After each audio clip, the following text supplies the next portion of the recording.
Cosmodore was a German cartoon reviewer YouTuber at age 21 with over 250,000 subscribers. He focused on reviewing animated films and bulk episodes. But having over 250,000 subscribers is nice, but how do we measure the real success of Cosmo? Well, he got to voice on Did You Know Gaming. The pinnacle of success on YouTube is not being a millionaire or appearing in a bad YouTube movie. It's instead educating the masses with video game facts. All Nickelodeon crossover games in Europe are distributed as SpongeBob and Friends. Just like how this video will educate you on the deep dive of Cosmodore that ultimately led him up to deleting his channel. It all started with a December 2019 tweet, now deleted, where Cosmodore reveals he had been dating a minor during the course of 2019. Within the post, he states that he was 19 and they were 15. He notes he never met the person in real life and never even had a photo of them. In the comment section, he implies that he never actually knew the age of the person, but in another reply he says he may have known about it, so keep that in mind for the rest of the video. June 2020, Cosmodore releases a video on his channel where he expresses that he is unhappy with YouTube and decides to take an extended break. A break short-lived, as a month later in July 2020, Cosmodore posts in his community tab further information regarding the dating of the minor. After reading this post, I realized there was a lot more to the story than what Cosmodore told people. So after doing some research, asking around, and getting in contact with the victim and Cosmodore, I found 3 of the major reasons that this wasn't public before. Number 1 was due to the lack of coherent information regarding the situation. Number 2, the victim not wanting it to be public, as well as the fact that, due to the tweet being deleted shortly after posting, most weren't aware of its existence. And so with the help of the great Ponder Sprocket, we're going to tackle this unraveling story to see what happened and what can we learn from it for the future.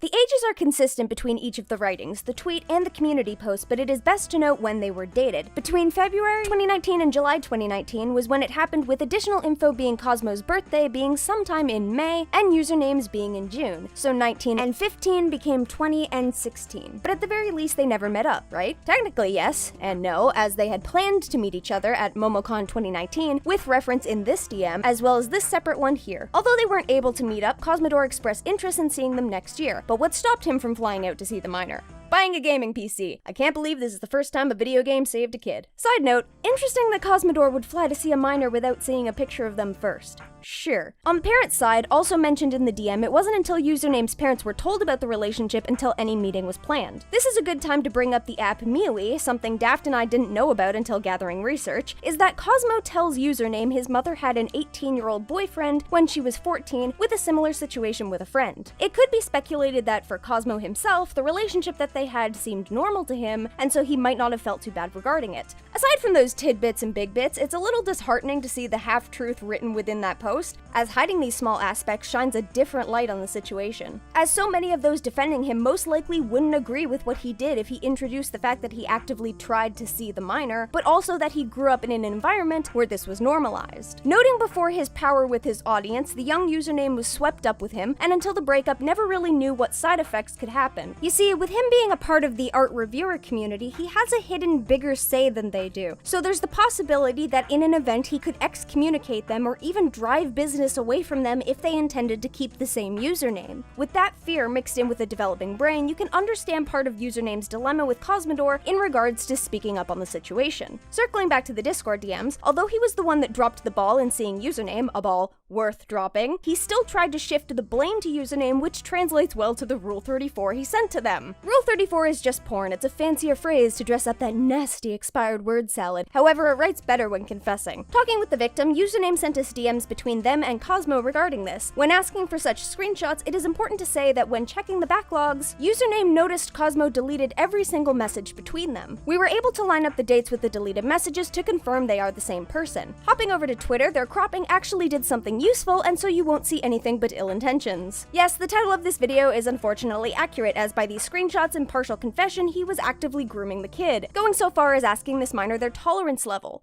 Gross. To top off this bad sandwich is that Cosmo has acknowledged this is not something he should be doing. Within his confession message to Username, he specifically states, "Again, I realize this comes off as creepy," mixed in with this quote from his post, "I genuinely wanted to be with them and I still care about them a lot," as well as this direct quote from Cosmodore. When I dated the person in question, I knew that something like this would happen, of course. I never expected it to be kept a secret forever.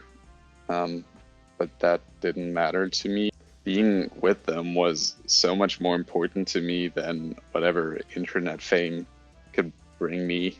And that kind of still rings true. That was a YouTube story made by Cosmodore the day after Daft called him to get a statement from Cosmo on his post. It's a little heart-wrenching to listen to this story, but it's also interesting, as on one hand, you have an instance of grooming, yet on the other hand, you have an instance of normalization with that behavior that Cosmo might be trying to overcome. This is likely because he had just turned 20, which on average is around the time one would question certain aspects of their upbringing that they grew up in. I know I certainly did. During the months leading up to his departure from YouTube, Cosmodore got rid of his Discord server, with some members then joining Daft's to ask about what happened. Cosmodore's Twitter page was deactivated, and checking Social Blade, a lot of tweets and media were deleted. So at this point in time, what if any social medias did Cosmo have besides YouTube? Upon some digging, Cosmodore has a secret Discord server full of about 15 people from his previous one. Daft spoke to 2 members, with them being apprehensive releasing any info about the server and the contents in it besides this initial screenshot. Best keep in mind, this is not a Patreon server, rather a personal one with Cosmodore and seemingly a few close friends. The first member, who will remain anonymous, gave a plethora of screenshots and noted that there are at least 2 minors within the server. Knowing Cosmo's track record with kids of that age, it was interesting to find out that there was a chat called Horny Field, to which, after Daft asked for further info regarding that, they stated it was a joke chat in which members would share Rule 34. But the anonymous user noted that Cosmo had deleted the chat on July 24th out of fear that someone would leak that info. This could be an instance of ill intent or just stupidity in creating the chat, and possibly isn't a good way to interact with your fans. We won't go into too much detail regarding the chat itself, as it was more of a venting piece for Cosmo, but the anonymous user was able to confirm a few things. Only Cosmo's 20-something girlfriend was mentioned in the server, the minor he dated wasn't, and that he only vaguely spoke about losing friends over his post. He mentions within it that he wants to be held accountable for his actions, but is also in fear that he is unclear with some of the aspects he left out. Of course, this is a tough subject to talk about, as the victim would be best left anonymous. However, with what we found, the stuff left out was more than just a username, rather some pivotal moments that could change the perspective on the character of Cosmo. So bringing this additional information to the public is important, as it gives a better picture of the events that occurred, as well as potential outcomes for future case scenarios. Like Cosmo said, he is glad to be held accountable, so that's why this video is being made. When having a YouTube channel or an audience on any platform, it comes with a lot of advantages and disadvantages. Your works inspire others to create and give enjoyment to people's lives, or even disappointment if you're the director of the film you critique, but this comes with being your best self for you and your community. Cosmodore dated a minor, sent porn to a minor, and has shown to be potentially hiding a lot of the details. The aforementioned 20-something girlfriend Cosmo was dating split ways, as when she found out more about what happened, she decided to leave and block him. This showcases that the information that Cosmo was withholding was enough to change their mind so that they would then stay away from Cosmo. As within this chat, Cosmo had found out that his ex thought of him as the best thing to ever happen to her.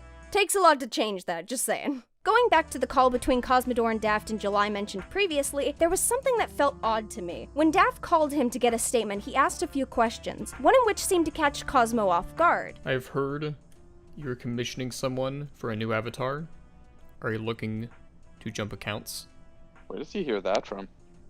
Is it yes or no? I don't... I'm not trying to go in hiding, if that's what you're implying. It's a personal project I'm working on. I haven't decided what I'm gonna do with it yet. We must wait and see what this ends up being. However, fully jumping ship onto a new account is not necessarily a way of being fully accountable or wanting to be better. One of the last things Cosmodore posted on the matter was a twit longer released July 26th, 5 AM his time, in which he details his spiral after it was known he dated a minor. Within the post, Cosmo expresses his feelings on social isolation and wonders how to go about a situation that he put himself in. A lot of the fears he expresses mainly focus on the internet, and his main worry is that he is unable to return. The post sort of implies that thoughts of legal pursuit and morals aren't necessarily on his mind, and one can infer internet points matter more than the person affected. Overall, if you haven't guessed it already, Cosmo was, and is, kind of a terrible person, from dating a minor, manipulating them with grooming, and stalking them after the relationship, and especially character, are disgraced. His leave of the internet is kind of a necessary one, if not for the sake of the victim, but the sake of everyone he abused and lied to with his actions. Frankly, he shouldn't be welcome back anytime soon, and everyone coming out to talk about it is for the better of the community to know and acknowledge this behavior so we can never let it happen again. For closing statements, the victim wanted to talk with their perspective to finally put everything to rest. Speaking to him directly here, this is over. Don't try to apologize to me. Don't try to contact me. I genuinely hope, he gets help. I also remember him talking about, that therapy doesn't work and they'll just tell you what you want to hear. After all of these constant cycle and evidence of his mistakes, saying he's sorry, then repeating the same thing again and again, I can't begin to describe you how frequently person would try and stalk me. And it's scary because he knows my name, he knows my location, and back in November, December, tried on every single platform that I could think of just to contact me. Even earlier this year, he found new accounts that I had and stalked me from there, and then would talk about it to his close friends. And then those close friends told me about it, and things he said about me during those times is absolutely disgusting. Every single time he says in those apologies, oh, I respect this person's privacy, he's not being truthful. He's being disingenuous. Don't trust whatever this person says. That's all I have to say. Go away, Cosmo. Bye. When researching for the video, there was one more victim of Cosmodore. Searching through the Wayback Machine on Cosmodore's Twitter, he makes an offhanded comment on LS Mark, who was 16 at the time. Speaking with him and reading this message and comparing it to the past actions of Cosmodore, it was at first hard for Mark to come to term that Cosmodore tried to groom him. But thankfully, he's out of his life. If there's anyone else who is a victim of Cosmodore, it is good to speak up as you're not alone, and your voice matters. Thank you for everyone who is a part of this video. I'm glad you watched till the end, so please, have a good day.